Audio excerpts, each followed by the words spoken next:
Bueno, pues habéis visto un pequeño adelanto de este mega crack mundial. Debería tener una mención olímpica, yo creo, porque transmite igualmente todos los valores que transmitimos los deportistas. El esfuerzo diario, el sacrificio, las horas que tiene que echar para conseguir todo esto. Y por supuesto, no le vale un no se puede, o no vamos a llegar, o no lo conseguiremos, o esto no es posible. Creo que su segundo apellido es posible. John Wagner Possible. Además es un experto mundial, por supuesto, en el cordón umbilical para hacer trasplantes de médula en la leucemia infantil. Lleva más de 1.300 vidas salvadas. Más de 1.300 vidas salvadas. Algo alucinante. Y hay una frase que le acompaña en todos los sitios a los que va, que la sangre del cordón umbilical es un tesoro nacional. Dónenla o guárdenla para su uso intrafamiliar, pero no la tiren, por favor. Es miembro del Comité Bioético y Médico Científico de Vidacor. Un gran aplauso para el doctor John Wagner.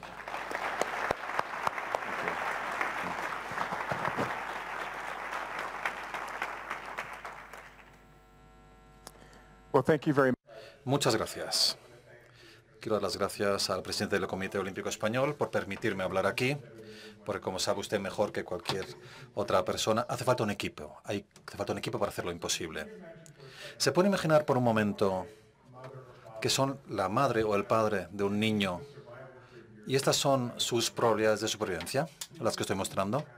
Podemos ver, por ejemplo, que significa estar en esta curva de supervivencia. Esto significa que nadie vive más allá de 2 años. O esta tasa de supervivencia, donde dice que tu probabilidad de supervivencia es de aproximadamente un 5 o un 10%.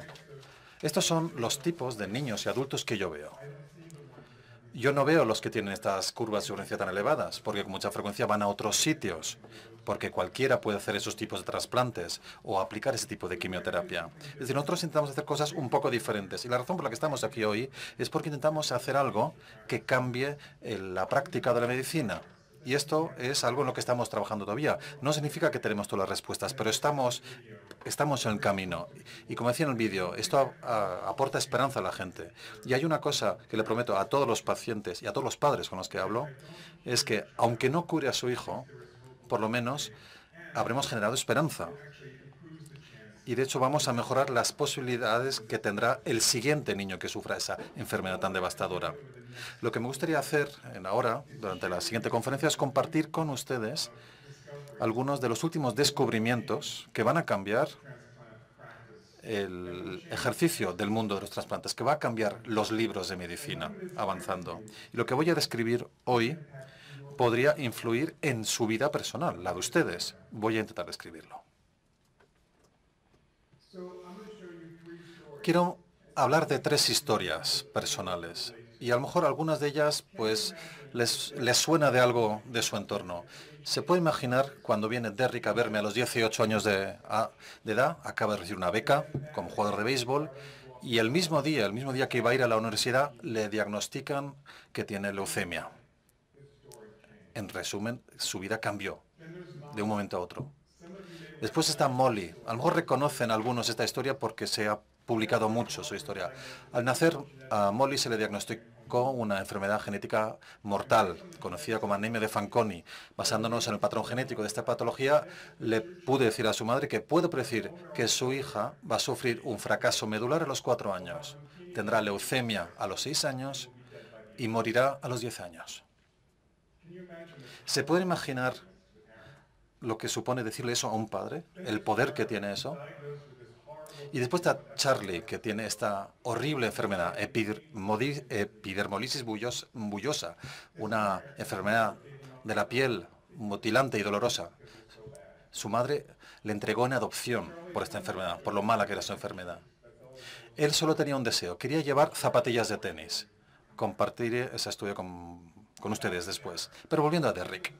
Esto era la leucemia de Derrick. Este es el aspecto que tiene la leucemia.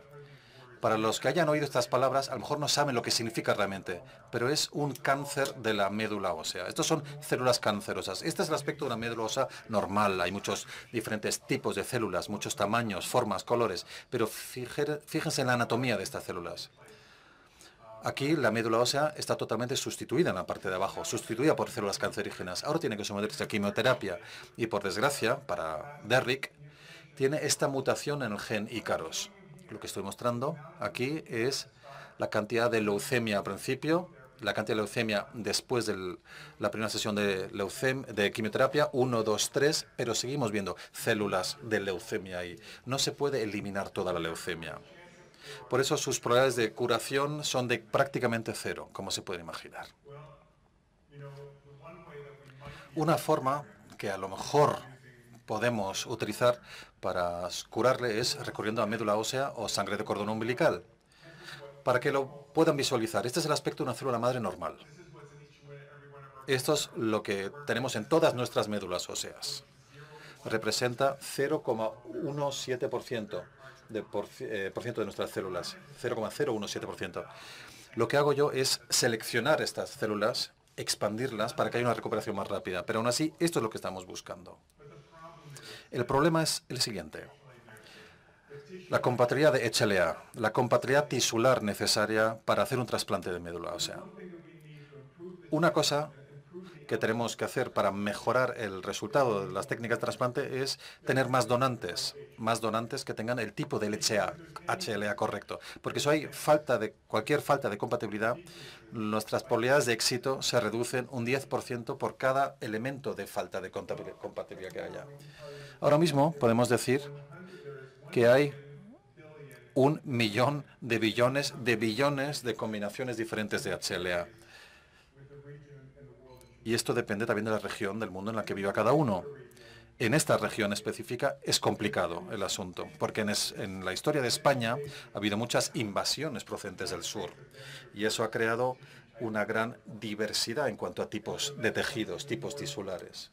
Por eso es aún más importante que no confíen en el norte de Europa o en Estados Unidos para obtener donantes. Tienen que confiar en ustedes mismos para obtener la compatibilidad correcta de sus tejidos. Y por eso es importante crear esta mayor concienciación sobre la importancia de hacerse donante. En Estados Unidos lo que hacemos es que tenemos actos de recogida para conseguir donantes. Normalmente lo ha puesto en marcha algún familiar de algún paciente que tiene leucemia, anemia falciforme, anemia de cualquier tipo de patología que entienda la comunidad.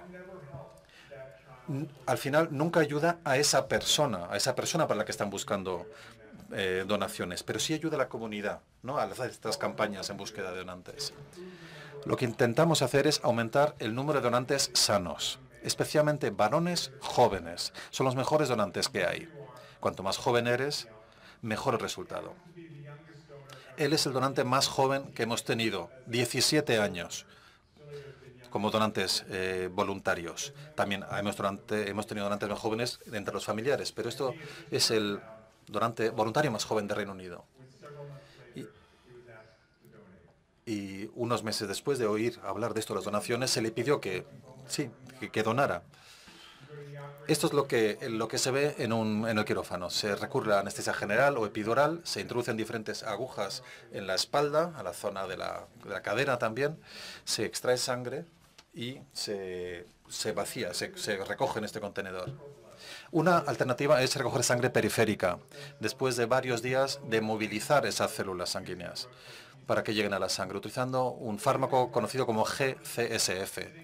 Después hay que estar 5 o 6 horas sentado en una sala con estas agujas metidas en el brazo y así se recoge esta fuente de células madre que puede salvar vidas. Es decir, se tarda un poco más en recoger, pero también es menos arriesgada esta técnica. Aún así, recientemente se habló de un nuevo milagro, el descubrimiento de que la sangre de cordón umbilical no era algo para tirar a la basura, sino que podía salvar vidas de pacientes. Contiene células madre también, un número muy elevado de células madre, teniendo en consideración el número de células que podemos encontrar, por ejemplo, en sangre circulante de un humano adulto. Lo que puedo decir es que la recogida de sangre de cordón ha evolucionado en los últimos años, de forma que ahora podemos mejorar el tamaño de la sangre, el volumen de la sangre recogida, con lo cual es más importante para adultos y para niños. Y esto es importante. Por eso queremos aumentar el registro de donantes, tanto de médula ósea como de sangre de cordón umbilical. En azul vemos la probabilidad de conseguir un donante compatible de estos registros. Si uno es europeo blanco, y la palabra clave es del norte de Europa, la posibilidad de conseguir un donante compatible es de aproximadamente el 70-75%. En cambio, con la sangre de cordón umbilical llegamos hasta el 100%.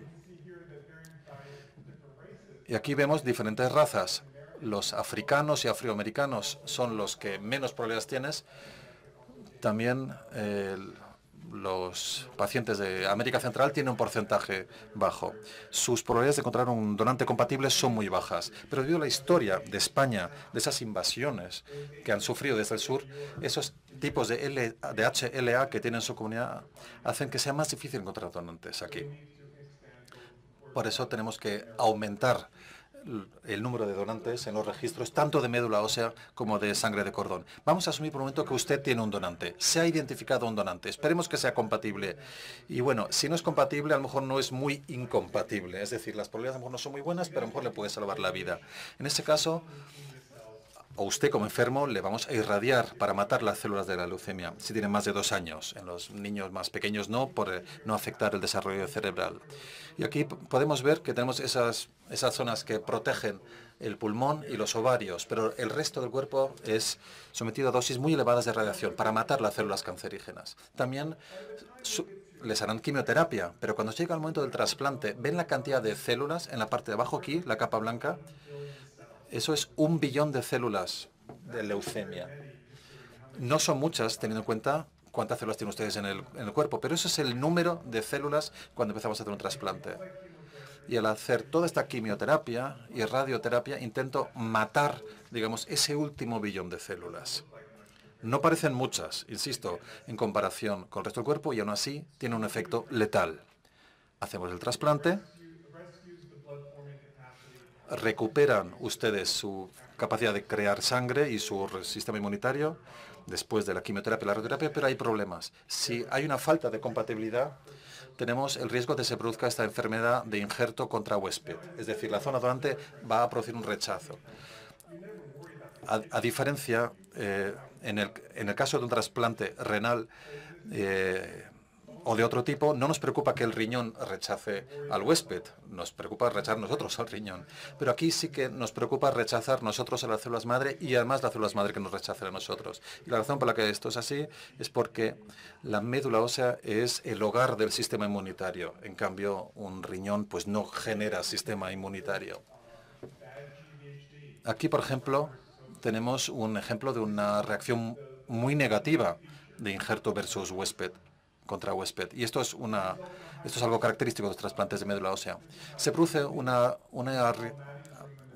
gran riesgo de infección. Esto es el aspecto de Mari en el vídeo, así es el aspecto que tenía ahí. Son estas salas como con muchos filtros, no con plástico como aquí, sino que hay filtros también en todas partes en el techo para evitar cualquier posible fuente de infección para esos niños que son muy susceptibles a la infección. Estos son los resultados que tenemos en la actualidad.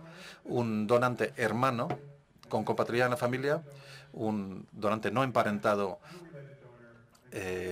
con compatibilidad o no, y también aquí tenemos, por ejemplo, un donante con compatibilidad no emparentado de sangre de cordón. Estas son las probabilidades de supervivencia cuando uno es adulto. En la sangre de cordón, es decir, aunque muchas veces no tiene esa compatibilidad, es igual de buena que la no compatible en otros casos de médula ósea. Una cosa muy buena de la sangre de cordón, que no sabemos hasta el momento, es que está asociada a un riesgo muy bajo de recidiva.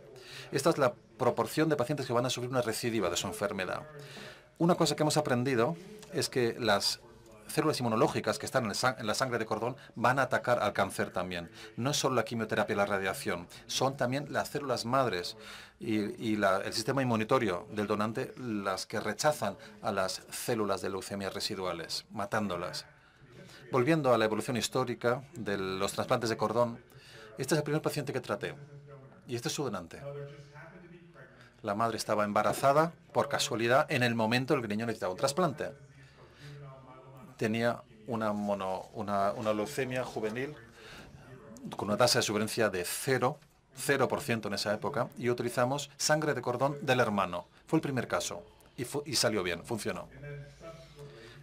A partir de ahí empezamos a hacer más trasplantes, donde las madres estaban embarazadas y había compatibilidad y hacíamos trasplante de sangre de cordón. Este soy yo a mediados de los años 90. Vamos a avanzar ahora hasta la actualidad. Estos son los resultados que esperamos obtener con la sangre de cordón. 73% de supervivencia en leucemia en niños. Esto es lo mejor que hay hasta el momento, pero como padres, ustedes verían esto y dirían, ¿me dice usted que tenemos un 30% de probabilidades de que mi hijo muera? Y la respuesta es sí. Sigue todavía habiendo margen para mejorar.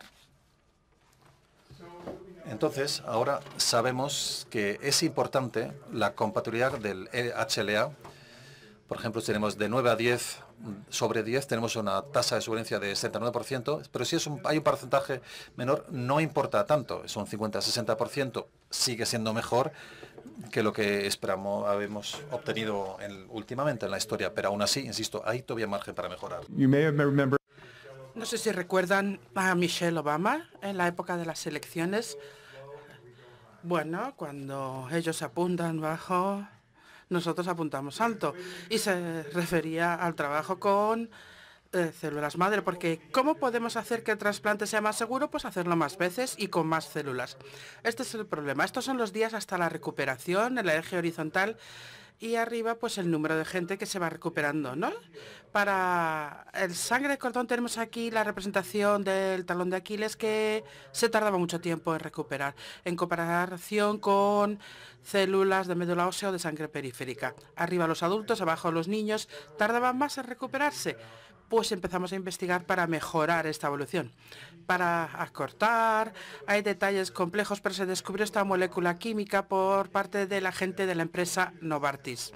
Dijeron, vamos a utilizar este compuesto químico para expandir el número de células. Después fuimos aprendiendo cómo funciona esta molécula SR1. Este es el número de células madre con las que empezábamos y este es el número que tenemos al final del tratamiento con esta molécula. Yo pensé, voy a conseguir unas 12 millones y no, conseguimos 140.000 millones de células. Una cosa notabilísima. Y de hecho la mayoría de la gente que leyó este artículo y esta aplicación me dijo, no me lo creo. Bueno, pues nos pusimos a probarlo fehacientemente. Vamos a ver la recuperación. En amarillo tenemos la recuperación ahora con los trasplantes modernos. En blanco, los datos antiguos, históricos. 2 semanas menos. 2 semanas menos de estar en hospital. Phil lo estaba contando lo que significaba. Casi no tenía oportunidad de sobrevivir. Es el paciente número 13, Maddie fue la paciente 20 en el estudio, y él explicaba lo pronto que había podido dejar el hospital y poder volver a ver a sus amigos. Pues cuando empecé con estos estudios les dije, mira, la primera persona fue Derrick, el de tener 18 años, que tenía una beca para poder ir a la universidad como jugador de béisbol. Y yo le dije a Derrick, puede ser el primero. Él dice, muy bien, por lo menos al final soy el primero en algo. Lo que todos los campeones quieren ser, ¿verdad? Ser el primero en algo. Así que vamos a ver los días que tardas hasta recuperarte. Ahora tenemos como mediana unos 8 días hasta que se recuperan los neutrófilos. Es dramático, es inesperado, pero significa más. Significa más. Aquí tenemos las distintas unidades del registro de sangre de cordón en Estados Unidos. Si tú, como paciente, pesas 80 kilos, tienes solamente estas unidades. Y ahora, gracias a esta técnica de expansión del número de células madres, tenemos posibilidad de utilizar más donantes y por lo tanto tienes más posibilidades de tener un mejor desenlace clínico. Y hay más que tiene la sangre de cordón. Probablemente no lo habrán pensado, claro, pero hay que dedicarle algo a aquellas mujeres de aquí, de entre el público, que hayan tenido un hijo. Al fin y al cabo es un objeto extraño que tienen ustedes dentro. Sus tipos de tejidos son distintos, pero ustedes no rechazan a su bebé y su bebé no les rechaza a ustedes como madres. ¿Por qué no sucede esto? Pues porque tenemos estas células T reguladores. Ya expliqué que eran los maestros controladores del sistema inmune. Controlan y arrancan las reacciones inmunológicas. La placenta tiene unas células que las están revistiendo que se llaman trofoblastos. Segrega factores para prevenir rechazo y también estimula el crecimiento de estas células reguladoras. Lo que hacemos es aprovechar el hecho de que la sangre del bebé ya tiene un gran número de células reguladoras para impedir esta reacción inmune de rechazo. Y también hemos descubierto cómo aumentar en millones de veces el número de células que se puede obtener. Lo podría hacer con cada uno de ustedes aquí en esta sala.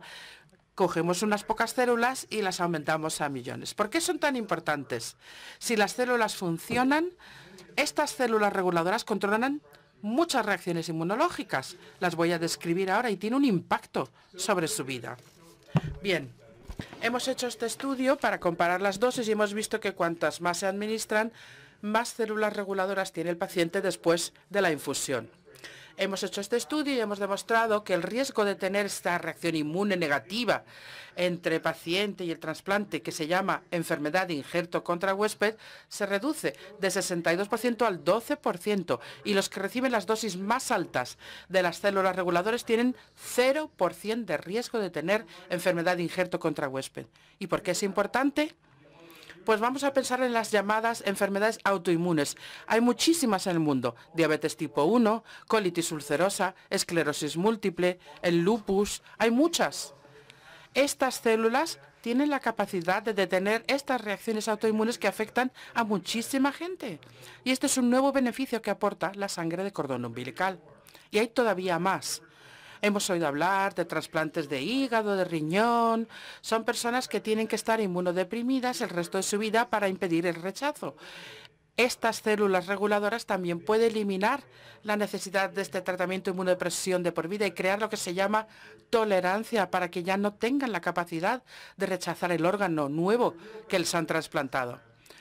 Y el verdadero beneficio del trasplante, incluso un poco más allá del contexto de leucemia y de fallo de médula ósea, se da en otras enfermedades, no necesariamente malignas o necesariamente cáncer. Les puedo hablar de algo que probablemente no conozcan. Por ejemplo, las células madre, tanto de médula ósea como de sangre de cordón, también se pueden usar para tratar enfermedades neurológicas, patologías neurológicas como estas que causan un deterioro mental progresivo. El niño empieza a aprender a andar, a hablar, y de repente deja de hablar, de andar, y finalmente acaba falleciendo en lo que se llama un estado vegetativo. Sin embargo, estas células madre sí consiguen llegar al cerebro y allí liberan enzimas que retrasan el avance de la enfermedad. Las células que vienen de médula ósea consiguen llegar al cerebro y convertirse en una célula cerebral, microglía. Pues esta es la estrategia que utilizamos para intentar curar otras enfermedades cerebrales, y apenas acabamos de empezar a investigarlo, pero estamos viendo que estas células madre tienen muchísima capacidad. Aquí vemos con el deterioro cognitivo. Empieza con un coeficiente intelectual de 90 que va disminuyendo con el tiempo, pero se detiene más o menos en el nivel de 70 con las células madre. Quizás recupera un poco. La clave estriba en utilizar la terapia de células madre lo antes posible para que no avance tanto el deterioro cognitivo e intelectual. Pero esto ha sido extraordinario, que sean capaces de impedir que siga avanzando el deterioro mental. Hay otras enfermedades como la adrenoleucodistrofia. No sé si vieron El aceite de Lorenzo, la película en los años 90, con adrenoleucodistrofia, donde este niño se despierta ciego y sordo de repente. Imagínense el terror que percibe este niño y solo le queda el sentido del olfato y huele a su madre cuando la abraza. Bueno, pues tenemos la posibilidad de intentar detener la progresión de esta enfermedad, la adrenoleucodistrofia, y se puede utilizar las células. Aquí ven las imágenes del cerebro antes y después y cómo mejora la zona de la lesión de la enfermedad. Es porque la célula madre tiene un efecto sobre esta enfermedad. Esta es una enfermedad cutánea que se llama epidermólisis bullosa, una de las peores enfermedades que se puedan imaginar. Tiene 19 años, está en la unidad de cuidados intensivos y viene así. Le pueden tener aquí en medio del público, y vino una vez a escuchar una conferencia y dijo: pues quiero hacerlo, quiero el tratamiento, me da igual los riesgos, pero mi vida es horrible, quiero hacer algo Les falta esta proteína, colágeno tipo 7, que ven aquí en rojo como control, y aquí el paciente no tiene dicha colágeno 7. Vamos a buscar una forma de poder aportarlo. El primer caso no tiene colágeno 7, al día 200 empieza a aparecer, sigue positivo al día 360. Esta es la situación de la enfermedad, antes, después, antes, después.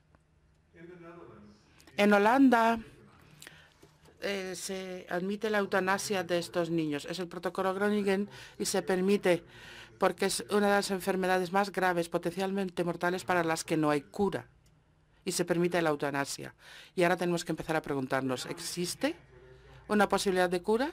Estamos consiguiendo que se regeneren parte de las manos, cosas que antes no se podían tener, cosas que no podíamos ni soñar antes con esta enfermedad tan nefasta.